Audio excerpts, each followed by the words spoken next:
സഹോദരങ്ങളെ, ഞാൻ എൻ്റെ ജീവചരിത്രം പറഞ്ഞു വന്ന കൂട്ടത്തിൽ ഇന്ത്യൻ നേവിയിൽ ചേരുന്നത് വരെ പറഞ്ഞുള്ളൂ. അത് കഴിഞ്ഞപ്പോൾ എൻ്റെ മനസ്സിൽ വന്ന മറ്റ് കാര്യങ്ങൾ എന്ന് പറഞ്ഞാൽ ഇപ്പോൾ എൻ്റെ ജീവിതത്തിൽ നടക്കുന്ന സംഭവങ്ങൾ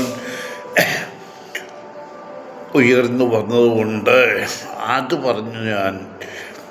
കാരണം ഇപ്പോൾ ഇങ്ങനെ എൻ്റെ ചരിത്രം പറയാൻ കാരണം ഇപ്പോൾ നടക്കുന്ന സംഭവങ്ങൾ കൊണ്ടാണ്. അതുകൊണ്ട് ഞാൻ ചിന്തിച്ചു എൻ്റെ ചരിത്രം പറഞ്ഞു വെക്കൂ, ലോകത്തിലുള്ള മലയാളികൾക്ക് അതൊരു ഒരു ഒരു ഒരു പാഠമായിരിക്കും. അതുകൊണ്ടാണ്. അപ്പോൾ അങ്ങനെ ഞാൻ ഇന്ത്യൻ നേവിയിൽ ചേർന്നു. ഇന്ത്യൻ നേവിയിൽ ചേർന്ന് ബോംബെയിൽ 3 മാസത്തെ ബേസിക് ട്രെയിനിങ് കഴിഞ്ഞ് ഗുജറാത്തിൽ ജാംനഗറിൽ പോയി. അവിടെ ഇലക്ട്രിക്കൽ ട്രെയിനിങ് കഴിഞ്ഞു. അവിടെ 6 മാസത്തെ ട്രെയിനിങ് കഴിഞ്ഞിട്ട് കൊച്ചിയിലുള്ള ഒരു ഷിപ്പ് ഞാൻ സെലക്ട് ചെയ്തു. INS ഹാത്തി എന്ന് പറഞ്ഞ ഷിപ്പ്. ആ ഷിപ്പിൽ ജോയിൻ ചെയ്തു.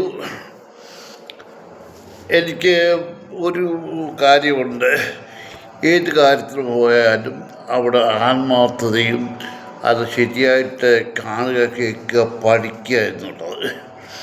അപ്പോൾ ഷിപ്പ് വന്നപ്പോൾ എനിക്കൊരു സീനിയർ ഇലക്ട്രീഷ്യനുണ്ട്, അതിനേക്കാൾ സീനിയർ LMB ചാക്കോച്ചനുണ്ട്, POLP നായരുണ്ട്. LMB ചാക്കോച്ചൻ എന്ന് പറഞ്ഞാൽ ഭയങ്കര ഹാർഡ് വർക്കറാണ് പുള്ളി. അതായത് ഈ ഷിപ്പ് എന്ന് പറഞ്ഞാൽ DC ഷിപ്പാണ്. എപ്പോഴും അതിനകത്തെ എല്ലാ ഇലക്ട്രിക്കൽ എക്യുപ്മെൻറ്റ്സും എപ്പോഴും മെയിൻ്റനൻസ് നടത്തിക്കൊണ്ടിരിക്കണം. അപ്പോൾ ഈ ചാക്കോച്ച പോകുന്ന സമയത്തെല്ലാം, അപ്പോൾ ഞാൻ ഷിപ്പിന് വെളിയിൽ പോകുന്നില്ല, അവിടെ ഇരിക്കുന്നതേ ഉള്ളൂ. ചാക്കോച്ചൻ പോകുന്ന സമയത്തെല്ലാം ഷിപ്പിൻ്റെ ഏത് എക്യുപ്മെൻറ്റ് അതിൻ്റെ സർവീസ് ചെയ്യാൻ പോകുന്നു, എന്ത് ചെയ്യാൻ പോകുന്നു, അതിൻ്റെ എല്ലാം കൂടെ പോയി സഹായിച്ച് നിന്ന് ഷിപ്പിലെ സകല എക്യുപ്മെൻറ്റ്സും മെയിൻ്റനൻസ് ചെയ്യാനും അതിൻ്റെ എല്ലാ കാര്യങ്ങളും എനിക്ക് മനസ്സിലായി, പഠിച്ചു. ഒരു ഷിപ്പിൻ്റെ ഇമ്പോർട്ടൻ്റ് തിങ്ങാണ് ജൈറോ കോമ്പസ്. അത് നമുക്ക് മാഗ്നറ്റിക് കോമ്പസ് ഉണ്ടെങ്കിലും അത് ട്രൂ നോർത്ത് കാണിക്കത്തില്ല.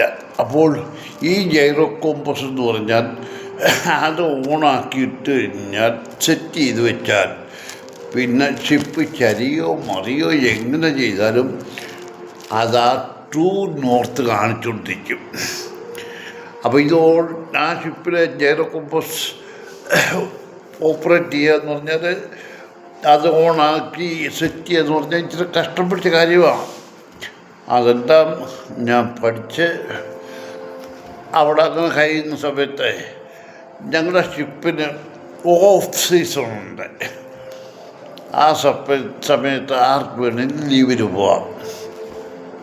അപ്പോൾ അങ്ങനെ ഞങ്ങളുടെ POLP LMB എൻ്റെ സീനിയർ ശർമ്മയും അവർക്ക് പോയി. ഞാൻ എവിടെ കാരണം ആവശ്യം മാത്രമേ ഉള്ളൂ. കാരണം കൂടിയ ഒരു ഫാനോ ഒരു ഫാന് വല്ലപ്പോഴും കേടായിരിക്കും. അത് ചെറിയ ഫാനാണ്, DC ഫാന്. അതൊന്നും എക്സ്പ്ലെയിൻ ചെയ്യുന്നില്ല, അത്രയേ ഉള്ളൂ.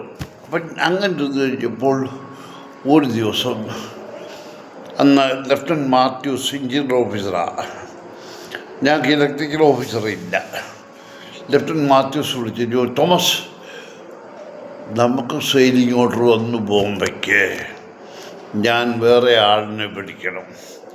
ഞാൻ പറഞ്ഞ അതിൻ്റെ ആവശ്യമില്ല, ജൈറോ കോമ്പസും എല്ലാം ഞാൻ നോക്കിക്കോളാമെന്ന് പറഞ്ഞു. എന്നിലുള്ള വിശ്വാസം കൊണ്ട് എഞ്ചിനീയർ ഓഫീസർ അത് സൈൻ ചെയ്തയച്ച് അപ്പം ഞങ്ങൾ ബോംബെക്ക് പോയി തിരിച്ചു വന്നപ്പോൾ ഞാനൊരു ലെറ്റർ ആപ്ലിക്കേഷൻ കൊണ്ട് ചെന്നു. എന്തുവാടാ ഇത്, ഞാൻ പറഞ്ഞു, സാറേ എനിക്ക് നേവിയിൽ നിന്ന് പിരിഞ്ഞു പോകണം. വായിച്ചു പുള്ളി വലിച്ചു കീറിക്കളഞ്ഞു. എന്നിട്ട് പറഞ്ഞു, നിന്നെ ഞാൻ രക്ഷിക്കൂല, നീ ആരോടും പറയണ്ട. കാരണം ഞങ്ങളുടെ സർവീസ് ഡോക്യുമെൻ്റ് ഞങ്ങൾ എവിടെ പോകുന്നു അവിടെ എല്ലാം ഞങ്ങളുടെ കൂടെ കാണും. അതിനകത്തെല്ലാം എൻ്റെ ഷിപ്പിലെ 2 എഞ്ചിനീയേഴ്സ്, ഒന്ന് നേരത്തെ ഉണ്ടായിരുന്ന എഞ്ചിനീയറും പിന്നത്തെ മാത്യൂസിൻ്റെ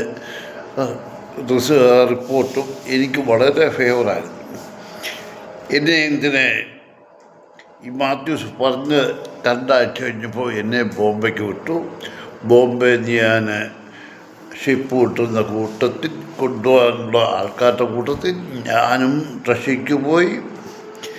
ഇന്ന് ഉക്രൈൻ്റെ ഭാഗമായിരിക്കുന്ന ഒഡേസ, അവിടെ ഒരു തുറമുഖമുണ്ട്. ആ തുറമുഖത്ത് അവിടെ ഷിപ്പിൽ ഞങ്ങൾ 1.5 മാസം താമസിച്ച് അവിടുന്ന് ഷിപ്പായിട്ട് വന്നു. ഞങ്ങൾ വിശാഖപട്ടണത്ത് വന്നു. വിശാഖപട്ടണത്ത് വന്നു കഴിഞ്ഞപ്പം അവർക്ക് ആപ്ലിക്കേഷൻ കൊടുത്തു, അവർ മേടിച്ചു. അന്നെൻ്റെ സഹോദരി ഗൾഫിലാണ്. ഞാൻ നാട്ടിൽ വന്ന് വീട്ടിൽ വന്നപ്പോൾ വീട് പൂട്ടിയിട്ടിരിക്കുക. ഞാൻ അപ്പോൾ അവിടെ നിന്നു ആൾക്കാരൊക്കെ ഞങ്ങളുടെ മുന്നേ കൂടെ ചെറിയ വഴിയുണ്ട്. അപ്പോൾ പറഞ്ഞു, ആശാൻ ജോലിക്ക് പോയിരിക്കുക. ഞാൻ അവിടെ തന്നെ ഇരുന്നു. ഫാദർ വൈകിട്ട് വന്ന് ജോലി കഴിഞ്ഞിട്ട് വന്നപ്പോൾ ഫാദർ ബാങ്കിലെ ക്ലർക്കാണ്. അപ്പം പുള്ളി വന്നു, കഥ തുറന്നു, വിശേഷങ്ങൾ ചോദിക്കുകയും പറയുകയും ചെയ്തു. ഞാൻ ചോദിച്ചു, അമ്മച്ചി കുഞ്ഞിനെ നോക്കാൻ പോയി താജമ്മയുടെ അടുത്ത് ഗൾഫിൽ. ശരി, ഞാൻ ഒന്നും അനങ്ങിയില്ല. ഞാൻ അവിടെ ഇരുന്നു ഒരു എഴുത്തെഴുതി. അതായത് അതെൻ്റെ എൻ്റെ പെങ്ങളുടെ ഭർത്താവിന് ഞാൻ എഴുതി, എൻ്റെ പൊന്നും മോനെ, നിനക്ക് നിൻ്റെ കുഞ്ഞിനെ നോക്കണമെങ്കിൽ നിൻ്റെ അമ്മയെ കൊണ്ടുപോകണം. കാരണം അവിടെ പ്രശ്നമില്ല. നിൻ്റെ അപ്പനെ നോക്കാൻ നിൻ്റെ വിവാഹം കഴിക്കാത്ത 2 പെങ്ങന്മാരവിടെ ഉണ്ട്. അവർ നോക്കും നിൻ്റെ അപ്പനെ. എന്തുകൊണ്ട് നിൻ്റെ അമ്മയെ കൊണ്ടുപോയില്ല? ഈ കത്ത് കിട്ടിയ ഉടനെ അമ്മയ്ക്ക് നാട്ടിൽ വിടണം എന്നും പറഞ്ഞ് ഞാൻ കത്തയച്ചു. ആ പറഞ്ഞ പോലെ തന്നെ ഒരാഴ്ചക്കകം അമ്മച്ചി നാട്ടിൽ വന്നു. അപ്പോൾ ഈ വാച്ചൊക്കെ അമ്മച്ചിക്കുമുണ്ട്, പെങ്ങൾക്കുണ്ട്, പെങ്ങളുടെ ഭർത്താവിനുണ്ട്. എനിക്കിതൊന്നും ബാധകമാകത്തില്ല. കാരണം ഈ അമ്മച്ചി അച്ചാച്ചനെ ഇട്ടു പോകാൻ പാടില്ല. കാരണം ഈ പ്രായമായ കാലം അല്ലെങ്കിലും അവിടെ വീട്ടിൽ വേറെ ആരുമില്ല. ഈ അപ്പൻ രാവിലെ എന്ത് കഴിക്കും, ഉച്ചയ്ക്ക് എന്ത് കഴിക്കും, വൈകിട്ട് എന്ത് കഴിക്കും? രാവിലെ ജോലിക്ക് പോകണം ബാങ്കിൽ. അത് കഴിഞ്ഞ് ഉച്ചയ്ക്ക് ശരി ഹോട്ടലിൽ കഴിക്കട്ടെ, വൈകിട്ട് ഇവിടെ കഴിക്കും. അതും കഴിച്ച് എവിടെയെങ്കിലും കഴിച്ചിരിക്കട്ടെ. രാത്രി കിടന്നൊന്നും മയങ്ങിപ്പോയാൽ ആരുടെ കൂടെ? നീ ആരെങ്കിലും ഏൽപ്പിച്ചിട്ട് വേണം പോയത്, അല്ലല്ലോ. ഇത് ചിന്തിക്കേണ്ടത് ആ സ്ത്രീയായിരുന്നു, എൻ്റെ അമ്മ. എൻ്റെ അമ്മയൊക്കെ കൂടുതൽ എൻ്റെ നല്ലവളായ സഹോദരി ആയിരുന്നു.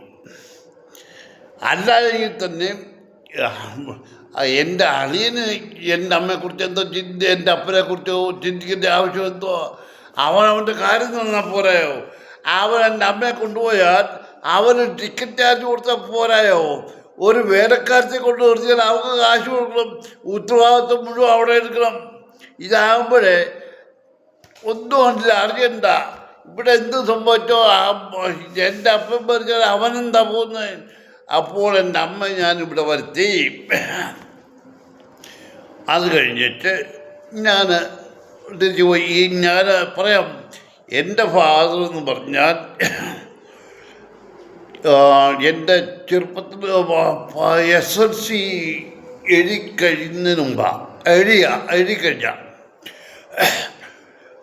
എൻ്റെ ഫാദറിന് ഒരു ഓപ്പറേഷൻ നടന്നു. അന്ന് തിരുവല്ല സായിപ്പിൻ്റെ ഹോസ്പിറ്റലിൽ നിന്ന് ഹോസ്പിറ്റൽ അറിഞ്ഞുകൊണ്ടിരുന്നത്. ഇപ്പം മിഷൻ ഹോസ്പിറ്റലിൽ നിന്നൊക്കെ അറിയുന്നത്. അവിടെ പുള്ളിക്ക് ചന്തിക്കൊരു പരു വന്നു. അതിൻ്റെ പ്രശ്നം കൊണ്ട് അവിടെ കൊണ്ടുപോയി കാണിച്ചു. അവിടെ ഓപ്പറേഷൻ ചെയ്തു. അമ്മയ്ക്ക് അവിടെ കൂടെ നിൽക്കുക. ഏതായാലും കൊള്ളാം. അത് കരിഞ്ഞെന്ന് പറഞ്ഞാൽ അത് കരിവായി കഴിഞ്ഞപ്പോൾ അവർ വീട്ടിൽ വിട്ടു.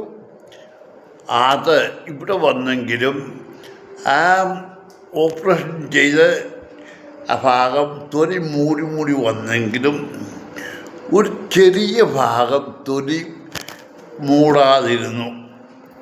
അതുകൊണ്ട് വീണ്ടും കൊണ്ടുപോയി കാണിച്ചപ്പോൾ അവർ പിന്നെയും ഓപ്പറേഷൻ ചെയ്തേച്ച് നമ്മളറിയാമല്ലോ, ആഴത്തിലൊക്കെ ദശയെടുത്ത് കളഞ്ഞാൽ അവിടെ തിരിയിട്ട കരിക്കുന്നത്. അവിടെ അതൊക്കെ ചെയ്ത് ഒരുവിധം കരിവായപ്പോൾ പിന്നെയും വിട്ടു.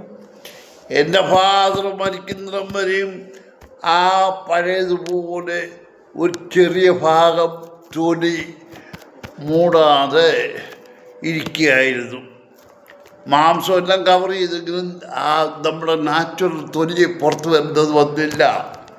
മനസ്സിലാക്കണം. ഇതൊക്കെ ഉള്ള സമയത്താണ് എൻ്റെ അമ്മ അപ്പുറത്ത് വെച്ച് ഗൾഫിൽ പോയത്. എൻ്റെ പെങ്ങൾക്കറിയായത്. എന്നിട്ടും ആ ദന്തവാസി അമ്മയെ കൊണ്ടുപോയി. പോട്ടെ. അപ്പോൾ ഇതൊക്കെ ചിന്തിക്കുന്നത് എൻ്റെ അമ്മയായിരുന്നു. സാത്താൻ്റെ എപ്പോഴത്തെയും പ്രവർത്തനം കൂടുണ്ടാകുന്നത് സ്ത്രീകളിലാണ്. അവർ ചിന്തിക്കുന്ന കാര്യങ്ങൾ അതുപോലെ ചെയ്യണം. അത്രയേ ഉള്ളൂ. ആത്മാർത്ഥമായി എല്ലാവരും ഉണ്ടാകത്തില്ല. ഏതായാലും കൊള്ളാം. ഞാനിവിടുന്ന് തിരിച്ചു പോയി. ഷിപ്പിലെന്ന് പറഞ്ഞാൽ വളരെ ഹാപ്പി എന്ന് പറഞ്ഞാൽ ഷിപ്പിൽ 3 പ്രൊജക്ടറുണ്ട്. 2 35mm, ഒരു 16mm. പിന്നെ അത് ഓപ്പറേറ്റ് ചെയ്യുന്നത് ഞാനും എൻ്റെ സീനിയർ കല്ലിശ്ശേരിക്കാരൻ ജോർജോ വർക്ക് ചെയ്യുന്നൊക്കെ അതൊന്നും ഓർമ്മയില്ല. അത് കഴിഞ്ഞിട്ട് ഇലക്ട്രിക്കൽ സ്റ്റോറ് ഞാനും അദ്ദേഹവും കൂടെ മെയിൻറ്റെയിൻ ചെയ്യുന്നത്. അത് കഴിഞ്ഞിട്ട് ഷിപ്പ് സൈൻ ചെയ്യാൻ സ്വിച്ച് ബോർഡ് വാച്ച് ചെയ്യുകയാണ് എൻ്റെ ജോലി. എല്ലാ ജോലിയും ഷിപ്പിലെ എല്ലാ ജോലിക്കും ഞാൻ അവിടെ ഉണ്ടായിരിക്കും.